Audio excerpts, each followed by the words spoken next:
Welcome to quick tip number 7. In this video we explain how to mount the HD UniBracket on an HD column speaker.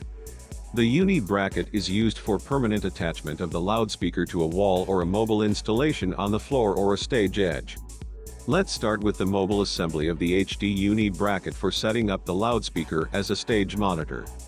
This is done in just one step and requires no tools. Screw the bracket into the square nut in the T-slot on the back of the loudspeaker using the mini wing screw provided and tighten it. Use the middle hole of the mounting plate of the UniBracket for this. You have now successfully installed the UniBracket for mobile use.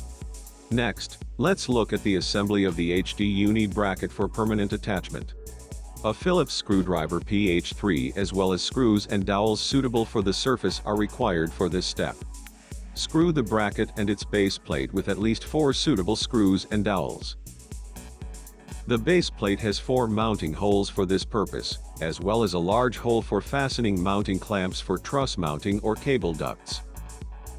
Loosen the M6 screws in the T-slot on the back of the speaker and secure this with the 2 outer holes of the mounting plate of the UniBracket. Your loudspeaker is now firmly mounted on site with the HD UniBracket. For fixed installation and mobile use, you can afterwards use the mini wing screws on both sides to set the desired inclination of the loudspeaker. Then tighten the wing screws firmly. If the square nut is not already inserted in the T-slot of the speaker at the factory, watch our quick tip number 6. How to insert square nuts on an HD column speaker.